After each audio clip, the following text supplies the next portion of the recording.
بسم اللہ الرحمن الرحیم۔ السلام علیکم۔ چاچا لاری تھا، جو لڑکی چاچا سے دوپٹہ رنگوا جاتی اس کی شادی ہو جاتی۔ میں بھی حیران ہوتی مگر خفیہ باتیں سمجھ نہ پاتی۔ میرے گھر بھی مسئلے چل رہے تھے۔ ایک روز چاچا آیا تو ماں سے چوری اس کا دوپٹہ اٹھا کر چاچا کو رنگنے دے دیا۔ رات ہوئی تو چھپ کر اماں کے کمرے میں دیکھا، ہوش اڑ گئے چاچا۔ میں کھانا پکا رہی تھی جب دروازے پر دستک کی آواز سنائی دی۔ میں سوچنے لگی ہمارے دروازے پر اس وقت یہ کون آ گیا۔ میں کھانا بنا رہی تھی، مجبوراً اماں سے کہا، اماں تو جا کر دیکھنا کون ہے۔ اماں نے مجھے مصروف دیکھا تو خود ہی دروازے پر چلی گئی۔ اماں نے جا کر دروازہ کھولا تو مجھے باہر سے اپنی پڑوسن حمیدہ باجی کی آواز سنائی دی۔ میں بہت حیران ہو کر کمرے سے باہر آئی تھی کہ یہ آج ہمارے گھر میں کیسے آ گئی، کیونکہ حمیدہ باجی کو لوگوں سے ملنا جلنا اور گھر سے باہر نکلنا سخت ناپسند تھا۔ محلے میں بھی وہ کم ہی جاتی تھی۔ محلے کی ساری عورتیں اس کے بارے میں طرح طرح کی باتیں بناتی تھی۔ یہی سوچتی میں باہر آئی تو ایک بار پھر حیرت کا شدید جھٹکا لگا، کیونکہ وہ اماں سے بہت مسکرا کر کوئی بات کہہ رہی تھی۔ میں نے دل میں سوچا کہ میں نے اس کو آج تک ہنستے ہوئے نہیں دیکھا، ہمیشہ یہ سب سے تلخ لہجے میں بات ہی کرتی ہے۔ آج تو ایسی کیا بات ہو گئی کہ نہ صرف یہ ہمارے گھر پر آ گئی بلکہ باتیں بھی کر رہی ہے۔ ضرور کوئی خوشخبری کی بات تھی، تبھی تو وہ ہمارے گھر آئی تھی اور بات بار پر مسکرا بھی رہی تھی۔ پھر میری نظر اس کے ہاتھ موجود مٹھائی کے ڈبے پر پڑی۔ میں نے الجھن سے اس کی طرف دیکھتے ہوئے اماں سے پوچھا، یہ مٹھائی کس لیے؟ تو اماں بہت خوشی سے بتانے لگی کہ حمیدہ کا رشتہ طے ہو گیا ہے، بہت جلد اس کی شادی ہونے والی ہے، اس لیے یہ ابھی مٹھائی لے کر آئی ہے۔ میں نے کہا، واہ باجی، آپ کو بہت مبارک ہو، لیکن یہ معجزہ ہوا کیسے؟ کیونکہ اس بیچاری کی تو اتنی برسوں سے شادی ہی نہیں ہو رہی تھی، اس کی اتنی عمر ہو گئی تھی مگر ابھی تک اس کی شادی نہیں ہو رہی تھی، اس لیے تو وہ اتنی تلخ مزاج ہو گئی تھی۔ ہنسنا تو دور کنارہ، وہ تو کسی سے سیدھے منہ بات بھی نہیں کرتی تھی، اور اب تو سب نے امید بھی چھوڑ دی تھی۔ وہ بہت خوش تھی، اس لیے میرے کان کے پاس آ کر کہنے لگی، سب تمہارے چاچا کی بدولت ہوا۔ میں نے اس سے اپنا ایک دوپٹہ لال رنگ میں رنگوایا تھا اور دیکھو میری قسمت، بہت اچھے گھر سے میرا رشتہ آیا ہے اور اب جلد میں رخصت ہو کر چلی جاؤں گی۔ اللہ لمبی عمر دے تیرے چاچا کو، میں ان کی بہت شکر گزار ہوں۔ اس کی بات سن کر مجھے کچھ حیرانی بھی ہوئی، اتنی جلدی رشتہ بھی آ گیا اور اب شادی بھی ہو رہی تھی۔ یہ سب کے پیچھے میرے چاچا کا ہاتھ تھا، یہ میں کیا سن رہی تھی؟ خیر، وہ تو یہ کہہ کر اپنے گھر کو خوشی خوشی چلی گئی، لیکن مجھے حیرت میں ڈال گئی کہ یہ کیسے ہو سکتا ہے کہ جس لڑکی کا رشتہ ہی نہ ہو رہا ہو وہ چاچا سے اپنے دوپٹے رنگوائے اور اس کی شادی ہو جائے؟ یہ کیسے ممکن ہے؟ ضرور وہ میرے ساتھ مذاق کر رہی تھی۔ یہ سب میں سوچ ہی رہی تھی کہ اچانک مجھے یاد آیا کہ پہلے بھی میری ایک دو دوستوں نے یہی بات کہی تھی کہ تمہارے چاچا سے ہم نے دوپٹے کو رنگ کروایا تھا اور پھر اس کے بعد بہت جلد ہماری شادی ہو گئی۔ اس وقت تو میں نے اپنے دوستوں کی باتوں پر اتنا غور نہیں کیا تھا، لیکن آج حمیدہ باجی بھی یہی بات کر رہی تھی تو میں چونک کر رہ گئی۔ ایسا کیسے ہو سکتا ہے؟ بھلا چاچا کے دوپٹے رنگنے میں ایسی کیا خاص بات ہو سکتی ہے کہ دوپٹہ رنگوانے والی لڑکی کی شادی ہو جائے؟ بازار میں اور بھی تو بہت سارے لاری بیٹھے تھے جو لڑکیوں کے دوپٹے رنگ کر رہے تھے، میں نے ان کے بارے میں یہ بات کبھی نہیں سنی۔ میرے چاچا بھی ایسی کیا خاص بات تھی؟ سارا دن میں یہی باتیں سوچتی رہی، سمجھ نہیں آ رہا تھا کہ سب جھوٹ تھا یا سچ۔ مجھے یہ بات کسی طور پر ہضم نہیں ہو رہی تھی اور میں یہی سوچ رہی تھی کہ اس سب بات کے پیچھے کوئی تو راز ہے، میری عقل مانے کو تسلیم ہی نہیں کرتی۔ چاچا کی تو خود کی شادی نہیں ہوئی تھی تو وہ دوسروں کی شادی کروانے کی وجہ کیسے بن سکتا ہے؟ اگر دوپٹہ رنگنے سے کسی لڑکی کی شادی ہو جاتی تو چاچا خود کسی لڑکی کا دوپٹہ رنگ کر اس سے اپنی شادی کیوں نہیں کرا لیتا؟ کسی کا بھی گھر بس جائے گا، میں سوچنے لگی، مگر یہ بات کسی کے ساتھ شیئر بھی نہیں کر سکتی تھی۔ مگر مجھے تجسس تھا کہ آخر یہ کیا ماجرا تھا۔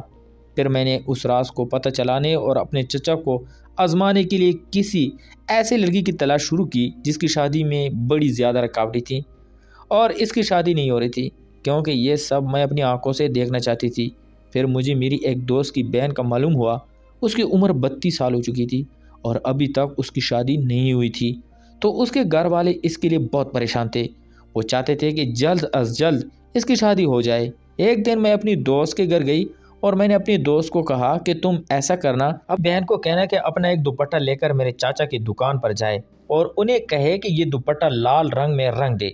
میرے دوست حیرانی سے پوچھنے لگی کہ اس کے بعد کیا ہوگا، چونکہ میں پر یقین نہیں تھی کہ واقعی اس لڑکی کا کوئی رشتہ آ جائے گا۔ اس لیے میں نے کہا کہ ہو سکتا ہے کہ کچھ نہ کچھ بن ہی جائے، تو جو میں نے کہا ہے بس وہی کرو۔ وہ میری پکی دوست تھی، اس لیے اس نے میری بات مان لی اور میری دوست نے ایسا ہی کیا۔ اگلے دن میری دوست کی وہ بہن میرے چاچا کی دکان پر گئی اور انہیں اپنا دوپٹہ دے دیا اور کہنے لگی چاچا میرا یہ دوپٹہ لال رنگ میں رنگ دیں۔ ایسا کرنے کے بعد وہ گھر آ گئی۔ میں بہت بےتاب تھی کہ میری دوست کی بہن میرے چاچا کے پاس گئی تھی یا نہیں، اس لیے اگلے دن ہی میں نے اس سے فون کر کے پوچھا کہ کیا بنا، تمہاری بہن دوپٹہ رنگوانی گئی تھی یا نہیں۔ میری بات سن کر وہ آگے سے کہنے لگی انہوں نے کہا تھا کہ یہ دوپٹہ مجھے 1 مہینے کے بعد رنگ ہو کر ملے گا، اور جب ملے گا تو اس کے کچھ دنوں کے بعد ہی میرے لیے کہ بہت اچھا رشتہ آئے گا۔ وہ تو بہت خوش ہو رہی تھی کہ تمہارے چچا تو بہت نیک انسان ہے، مجھے لگتا ہے کہ وہ اس 1 مہینے میں میرے دوپٹے پر کوئی عمل کریں گے جس کی وجہ سے شاید میرا رشتہ بہت جلد آ جائے۔ اسے تو بہت یقین ہونے لگا تھا، لیکن میرے اندر ابھی بھی شک موجود تھا۔ مجھے 1 ماہ گزرنے کا انتظار تھا کہ اب جو ہوگا وہ 1 ماہ کے بعد ہی معلوم ہوگا، سب سچ اور جھوٹ کا پتہ چل جائے گا۔ اس دوران میں نے اپنے چچا پر بھی تھوڑی بہت نظر رکھی تھی، لیکن مجھے تو وہ کوئی بھی عمل کرتے ہوئے کبھی بھی نظر نہیں آئی۔ ویسے بھی چچا کا گھر کون سا دور تھا، ہمارے گھر کے بالکل ساتھ ہی تو تھا، اور ان کی دکان بھی گھر سے زیادہ دور نہیں تھی۔ ایک گلی سے نکل کر دوسری گلی میں جاتے تو ادھر چچا کی دکان تھی۔ ویسے بھی میں اکثر اماں کے ساتھ بڑے بازار جاتی رہتی تھی اور اکثر چچا کی دکان کے باہر دوپٹے رنگ کرتی دیکھتی تھی، لیکن اب جو بات مجھے پتہ چلی تھی اس کا سچ جھوٹ جاننے کے لیے میں دن میں کئی بار چچا کے گھر آتی جاتی رہتی تھی۔ اس دوران چچا پر بھی میری گہری نظر تھی۔ میں اس سب میں ایسی الجھی کہ مجھے اپنا خیال بھی بھول گیا۔ میں تو بس رات دن یہی سوچتی رہتی تھی کہ میری دوست کی بہن کے ساتھ کیا ہوگا، کیا 1 ماہ بعد اس کی شادی ہو جائے گی۔ ایک دن میں انہی خیالوں میں کھوئی ہوئی تھی کہ اماں مجھے کہنے لگی کہ تم تیار ہو جاؤ، میں نے تمہارے لیے ایک رشتہ دیکھا ہے اور وہ لوگ بہت اچھے ہیں، مجھے امید ہے کہ تمہیں بہت خوش رکھیں گے۔ ماں کی بات سن کر میں بہت پریشان ہو گئی تھی، کیونکہ میں ابھی بالکل بھی شادی نہیں کرنا چاہتی تھی۔ اس لیے میں نے اماں سے کہا اماں مجھے ابھی شادی نہیں کرنی۔ اماں یہ بات سن کر گھبرا گئی۔ اگرچہ میں نے BA کر لیا تھا اور ہمارے خاندان میں لڑکیوں کی یہ عمر بہت مناسب سمجھی جاتی تھی کہ ان کو ان کے گھر کا کر دیا جائے، ورنہ عمر ڈلنے لگے تو پھر بڑے مسائل ہو جاتے ہیں، لیکن میں اپنے امی کے حوالے سے پریشان تھی کہ میرے جانے کے بعد ان کا کیا ہوگا۔ اس لیے جب اماں نے شادی نہ کرنے کی وجہ پوچھی تو میں اماں کے گلے لگ کر رونے لگی اور اس سے کہا اماں اگر میں نے شادی کر لی تو آپ کا کیا ہوگا، میں آپ کو اکیلا چھوڑ کر نہیں جا سکتی۔ میں اماں اور ابا کی اکلوتی اولاد ہی تھی، میرا بچپن تو بہت اچھا گزرا تھا، میرے بابا مجھے بہت پیار کرتے تھے، لیکن جب میں 7 برس کی ہوئی تو میرے بابا کا انتقال ہو گیا تھا۔ میری نانی مجھے بتاتی تھی کہ میرے بابا کی وفات کے بعد میری اماں کو بہت سے لوگوں نے شادی کے لیے کہا اور میرے دودھال اور ننہال والے بھی یہی چاہتے تھے کہ میری اماں دوسری شادی کر لے، لیکن انہوں نے میری مستقبل کی خاطر دوسری شادی نہیں کی، کیونکہ وہ ہرگز نہیں چاہتی تھی کہ میری پرورش سوتیلے باپ کے رحم و کرم پر ہو۔ بھلا کسی کا کیا بھروسہ، اماں کی سوچ بھی کسی حد تک تو ٹھیک تھی، لیکن آج کل تو کسی پر بھی بھروسہ نہیں کیا جا سکتا۔ پھر اس کے بعد انہوں نے ہی مجھے پال پوس کر بڑا کیا تھا، میری تعلیمی اخراجات اٹھائے، مجھے اس قابل بنایا، اور آج جب میں پڑھ لکھ گئی تھی تو میرا خواب ہی تھا کہ میں اپنی ماں کی خدمت کروں۔ اگر میں شادی کر کے کہیں اور چلی گئی تو میری ماں گھر میں اکیلی کیسے رہتی، یہی فکر مجھے کھائے جا رہی تھی۔ مگر اماں کہنے لگی بیٹا یہ رشتہ بہت اچھا ہے اور روز روز ایسے رشتے نہیں آتے، اس لیے منع مت کر، جلدی سے ہاں بول دے تاکہ میں تمہاری شادی کر کے سکون کا سانس لوں۔ تم میری فکر مت کرو، میں یہاں اکیلی رہ لوں گی۔ میں نے اماں کو منع کرنے کی بہت کوشش کی، لیکن وہ میری بات مان ہی نہیں رہی تھی۔ اماں میں آپ کو چھوڑ کر کہیں نہیں جاؤں گی۔ مگر میری بات سن کر وہ کہنے لگی کہ بیٹیوں کو گھر تو نہیں بیٹھا سکتے، تمہیں تو رخصت کرنا ہی ہے، آج نہیں تو کل تو بہتر ہے کہ اچھے رشتے کو ہاتھ سے نہ گنوایا جائے۔ میں بہت پریشان ہو چکی تھی۔ اماں جلد از جلد میری شادی کرانا چاہتی تھی اور میرے منع کرنے کے باوجود وہ ان لوگوں کو ہاں کہہ چکی تھی، کیونکہ لڑکے والے آ کر مجھے دیکھ گئے تھے اور انہوں نے اپنی پسندگی بھی ظاہر کر دی تھی، جبکہ میں ابھی اتنی جلدی شادی کے حق میں نہیں تھی۔ اماں کو اکیلا چھوڑنا میرے لیے بہت مشکل تھا اور روز روز پیٹ کر اماں کو منانے کی کوشش کرتی، مگر اماں میرا ہر بہانہ رد کر دیتی تھی۔ وہ ہر حال میں میری شادی کرانے پر تلی ہوئی تھی۔ اسی پریشانی میں کب 1 مہینہ گزر گیا مجھے پتہ ہی نہیں چلا۔ ان دنوں میں اپنی کسی دوست سے رابطے میں بھی نہیں تھی۔ پھر ایک دن میری اسی دوست نے مجھے فون کر کے بتایا کہ جیسا تمہارے چچا نے کہا تھا بالکل ویسا ہی ہوا ہے۔ مجھے اس کی بات سن کر کچھ سمجھ نہیں آیا، کیونکہ مجھے اس مہینے اپنی ایسی پڑی تھی، میں یہ بات بالکل بھول گئی۔ مگر جب میری دوست نے یہ بات یاد دلائی تب مجھے یاد آیا۔ میری دوست کہنے لگی جب انہوں نے دوپٹہ رنگ کر کے واپس دیا تو کچھ دنوں کے بعد میری بہن کے لیے ایک بہت اچھا رشتہ آ گیا اور ہم نے اس کی شادی طے کر دی۔ تم اس کی شادی میں ضرور آنا اور اپنے چچا کو ہمارے طرف سے خاص طور پر شکریہ ادا کرنا۔ میں نے اس وقت اپنے دوست کو مبارکباد دی، مگر اس کی بات نے میرے ہوش اڑا دیے تھے، کیونکہ یہ سب میں نے نہیں سوچا تھا۔ اس کی باتیں سن کر جہاں میں بہت حیران اور پریشان رہ گئی تھی، مجھے یقین نہیں آ رہا تھا، اس لیے اگلے دن خود چل کر دوست کے گھر گئی اور اس کے گھر پر شادی کا ماحول دیکھا تو مجھے اس کی بات کا یقین آ گیا۔ وہ سب بہت خوش تھے، بار بار میرے چچا کو دعائیں دے رہے تھے۔ باتوں ہی باتوں میں جب میں نے اسے اپنی شادی کا بتایا تو وہ بہت خوش ہوئی اور اس نے مجھے گلے سے لگا کر مبارکباد دی، مگر میں اندر سے خوش نہیں تھی۔ اس لیے دوست نے مجھ سے پوچھا کیا بات ہے، کیا تم اس شادی پر خوش نہیں ہو؟ دوست نے یہ ذکر چھیڑ ہی دیا تھا تو میں نے اسے اپنی پریشانی کا بتایا تو وہ کہنے لگی یہ تو کوئی مسئلہ ہی نہیں، تم اپنی ماں کی بھی دوسری شادی کروا دو، اب اس بڑھاپے میں تو انہیں ایک ساتھی کی ضرورت ہے، ویسے بھی پرسکون زندگی گزارنے کے لیے ایک جیون ساتھی کی ضرورت تو سب کو ہی رہتی ہے، اور پھر تمہاری ماں ویسی بھی بوڑھی ہے، تمہارے بعد واقعی وہ بالکل اکیلی ہو جائے گی، تم پہلے اپنی ماں کی شادی کرا دو اور اس کے بعد خود شادی کر کے آرام سکون سے سسرال چلی جانا۔ یہ سن کر میں نے اپنی دوست سے کہا اماں کبھی اس بات کے لیے نہیں مانے گی۔ یہ سن کر وہ کہنے لگی تم ایک بار کوشش تو کرو، ہو سکتا ہے کہ تمہاری ماں مان جائے۔ اپنی دوست کی بات سن کر میں نے فیصلہ کر لیا کہ ہاں یہی بہتر حل ہے کہ میں ابھی ماں کی شادی کروا دیتی ہوں۔ ویسے بھی ان دنوں جتنے مسئلے مسائل چل رہے تھے میری زندگی میں تو اس سے اچھا حل اور کوئی ہو ہی نہیں سکتا تھا۔ اماں کو ایک سہارا مل جائے گا اور میں بھی بے فکر ہو کر شادی کر لوں گی۔ ویسے بھی میری اماں کی یہی خواہش تھی کہ میں شادی کر لوں۔ میں نے سوچ لیا تھا کہ اپنی ماں سے کہوں گی کہ میں اس کی بات مان کر شادی کر رہی ہوں، وہ بھی میری بات مان لے۔ میں نے اپنے آس پاس نظر دوڑائی کہ میری اماں کے لیے کون سا رشتہ مناسب ہو سکتا ہے، لیکن خاندان میں تو ایسا کوئی بھی نظر نہیں آیا، اور اب مجھے کیا معلوم تھا کہ اماں کے لیے کوئی رشتہ کیسے بھیجے گا۔ یہ کام مجھے بہت مشکل لگ رہا تھا۔ میں کسی سے کیسے کہہ دیتی کہ مجھے اپنی ماں کے لیے رشتہ چاہیے تھا۔ پھر اچانک ہی خیال آیا کہ میں بھی ماں کا دوپٹہ رنگنے کے لیے دے دیتی ہوں، پھر دیکھوں گی کہ واقعی میں چاچا کے بارے میں جتنی بھی باتیں مشہور ہیں وہ ٹھیک بھی ہیں یا نہیں۔ اگر تو اماں کا دوپٹہ رنگنے کے بعد ان کے لیے کوئی رشتہ آ گیا تو میں سمجھوں گی کہ واقعی یہ سب سچ بات ہی ہے، ورنہ ضرور چاچا کچھ اور ہی کرتا ہوگا۔ میں نے سوچا جس بندے کا اپنا گھر نہ بس پایا وہ کسی اور کا گھر کیا بسائے گا۔ میری چچا کی بہت برسوں پہلے شادی تو ہوئی تھی لیکن ان کی اپنی بیوی سے نہیں بن پائی، وہ دونوں روز لڑتے جھگڑتے تھے۔ سب لوگ کہتے تھے کہ اس میں میری چچی کا قصور تھا، وہ چچا کے ساتھ نہیں رہنا چاہتی تھی اس لیے وہ انہیں چھوڑ کر چلی گئی۔ اس کے بعد وہ اکیلی ہی تھے۔ میری دادی جب تک زندہ رہی کبھی ہمارے ساتھ رہتی تو کبھی چچا کے گھر چلی جاتی، لیکن اب تو ان کی بھی وفات ہو چکی تھی اور کئی برسوں سے چچا بھی اپنے گھر میں اکیلی ہی رہ رہے تھے۔ اب میں موقع کی تلاش میں تھی، اگر میرا یہ کام ہو جاتا تو نہ صرف مجھے چچا کی کرامت پر یقین آ جاتا بلکہ میری اماں کی شادی ہو جاتی تو میرا بہت بڑا بوجھ ہلکا ہو جاتا، پھر میں خوشی سے اپنی شادی کر کے رخصت ہو سکتی تھی۔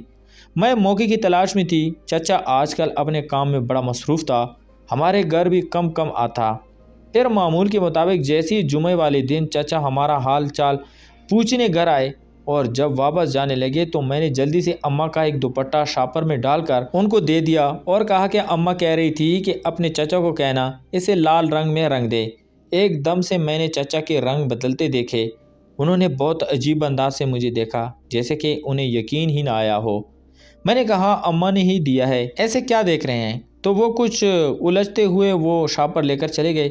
مجھ سے اور کچھ نہیں کہا، مگر مجھے ڈر لگ رہا تھا کہ اگر چچا نے یہ بات اماں کو بتا دی تو میری شامت آ جائے گی، مگر چچا نے میری بات مان لی اور یہ بات اماں کیوں نہیں بتائی۔ اب میں اس انتظار میں تھی کہ کب وہ لال رنگ میں دوپٹہ رنگ کر کے دیں اور اماں کا کوئی رشتہ آ جائے۔ انتظار بھی بہت مشکل ہوتا ہے، خاص طور پر تب جب شدت سے کسی چیز کی خواہش ہوتی ہے۔ اگلے دن دوپہر کو میں سونے کی کوشش کر رہی تھی کہ اچانک میں نے محسوس کیا کہ کسی نے باہر کا دروازہ آہستہ سے کھٹکھٹایا ہے۔ پھر میں نے اماں کو دروازہ کھولتے دیکھا اور چچا کو اندر آتے دیکھا۔ اماں چچا کو لے کر اپنے کمرے میں چلی گئی تو میرے دل کی دھڑکن ایک دم سے تیز ہو گئی اور مجھے کچھ غلط ہونے کا احساس ہوا۔ شاید اماں کو میرے کارنامے کا پتہ چل چکا تھا۔ اب تو ضرور میری شامت آنے والی تھی۔ میں شرمندہ سی ہو کر باری باری قدم اٹھاتی اماں کے کمرے کی طرف گئی تو وہاں چچا کو ہاتھ میں وہی دوپٹہ لیے دیکھا جو کل میں نے انہیں دیا تھا۔ اماں نے مجھے دیکھتے غصے سے مجھے کہا، دوپٹہ تم نے اپنے چچا کو دیا تھا کہ تم جانتی بھی ہو کہ اس بات کا کیا مطلب تھا؟ میں نے کہا، میں تو صرف سچ جاننا چاہتی تھی کہ یہ سب جو باتیں میں سن رہی ہوں چچا کے بارے میں وہ ٹھیک ہے یا نہیں، اور آپ کی شادی بھی تو کروانی تھی۔ چچا مجھے کہنے لگے کہ بڑے افسوس کی بات ہے، لوگوں نے میرے بارے میں جو باتیں کہی ہیں تم انہیں جھوٹ سمجھتے ہو۔ اگر تم مجھ سے پوچھ لیتی تو میں تمہیں سب سچ بتا دیتا کہ حقیقت کیا ہے۔ سچ تو یہ ہے کہ میں دوپٹے رنگتا ضرور ہوں، لیکن اس کے ساتھ ساتھ میں غریب اور نادار بچیوں اور بچوں کی شادیاں بھی کرواتا ہوں۔ لیکن میں یہ کام چونکہ نیکی کی نیت سے کرتا ہوں، اس لیے کہ کسی کو نہیں بتاتا کہ ان کے لیے رشتوں کا انتظام کر رہا ہوں۔ لیکن یہ بات بھی سچ ہے کہ جو لڑکیاں شوخ رنگ کے کپڑے پہنتی ہیں ان کی شادی قدرتی طور پر جلد ہو جاتی ہے۔ میں حیرانی سے چچا کو دیکھنے لگی۔ چچا بولا، شاید تم ابھی بھی میری بات پر یقین نہیں آئے گا، لیکن بڑے بزرگوں سے میں نے یہی سنا ہے کہ جس لڑکی کا رشتہ نہ ہوتا ہو وہ سبز، لال اور پیلے رنگ کے کپڑے زیادہ پہنا کرے تو اس کی جلدی شادی ہو جائے گی۔ میرے لیے یہ بالکل نئی بات تھی۔ پھر چچا بولا، جو لڑکی اپنا دوپٹہ لال رنگ میں رنگنے کو دیتی تھی تو میں سمجھ جاتا تھا کہ اس لڑکی کے لیے رشتے کی ضرورت ہے، تو پھر میں اس کے لیے مناسب رشتے کی تلاش میں لگ جاتا تھا، اور جب رشتہ مل جاتا تو پھر دوپٹہ رنگ کر کے واپس بھیج دیتا تھا، اور جب میں کہتا تو رشتہ لے کر وہ لوگ چلے جاتے۔ میں جانتا ہوں کہ میرے بارے میں کیا باتیں مشہور رہی ہیں، لیکن میں نے کسی کو سچائی نہیں بتائی کہ میں کون سا کسی کو نقصان پہنچا رہا ہوں۔ میری نیت تو بھلائی کی ہے۔ اس طرح سے وہ لڑکیاں جو اپنی شادی کی امید ہی چھوڑ چکی تھی وہ بھی مجھے دوپٹہ دے جاتی ہیں، تو ان کے لیے بھی میں مناسب رشتوں کی تلاش شروع کر دیتا ہوں، اور ہر رنگ کی اپنی ایک تاثیر ہوتی ہے۔ لال، سبز، پیلا، یہ رنگ نوجوان لڑکیوں پر گہرا اثر چھوڑتے ہیں۔ بس یہ ہے ساری کہانی۔ میری نیت تو بس ثواب پالنے اور دوسروں کے کام آنے کی ہے، بس اسی لیے دوسروں کی بیٹیوں کا گھر بسانے کی اپنی سی کوشش کر رہا ہوں۔ اماں مجھے کہنے لگی، اور تم بھی میری شادی کی فکر کرنے سے پہلے یہ جان لو کہ سب مجھے کہتے تھے کہ میں تمہارے چچا سے شادی کر لوں۔ اگر مجھے ان سے شادی کرنی ہوتی تو میں تمہارے باپ کی وفات کے بعد ہی کر لیتی۔ میں نے اماں کو کہا کہ میں ایسی شرط پر اپنی شادی کروں گی اگر آپ چچا سے شادی کرنے کے لیے مان جائیں۔ آپ دیکھ لیں وہ کتنی اچھے انسان ہیں، دوسروں کی بیٹیوں کی کتنی پرواہ کرتے ہیں، کتنے نیک کام کر رہے ہیں۔ آپ کو بھی وہ خوش رکھیں گے اور میں بھی اپنے گھر میں تسلی سے رہوں گی کہ میری ماں کا بڑھاپا محفوظ ہے۔ اماں نے میری خاطر یہ فیصلہ لے لیا کیونکہ چچا بھی رضامند تھا اور میں بھی ضد پکڑ لی تھی، اور چچا اور اماں کی شادی ہو گئی۔ میں نے اور میری سہیلیوں نے مل کر خوب بھنگڑا ڈالا۔ کچھ عرصے کے بعد میرا نکاح بھی ہو گیا اور میں اپنے سسرال چلی گئی۔ ہاں، لیکن جانے سے پہلے میں خوش تھی کہ میں نے اپنی ماں کے لیے بہترین فیصلہ کیا تھا، اور اب مجھے اپنی اماں کی طرف سے کوئی فکر پریشانی بھی نہیں تھی کہ انہیں ایک مضبوط اور اچھا ساتھی مل گیا جس کے ساتھ وہ پیار کے دو بول بول سکتی تھی۔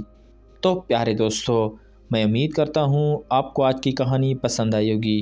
اگر آپ کو ہماری کہانیاں پسند ہے تو ہمارے چینل کو لائک اور سبسکرائب کریں۔ تو ملتے ہیں ایک اور انٹرسٹنگ سٹوری کے ساتھ، تب تک کے لیے اپنا خیال رکھیے گا۔ خدا حافظ۔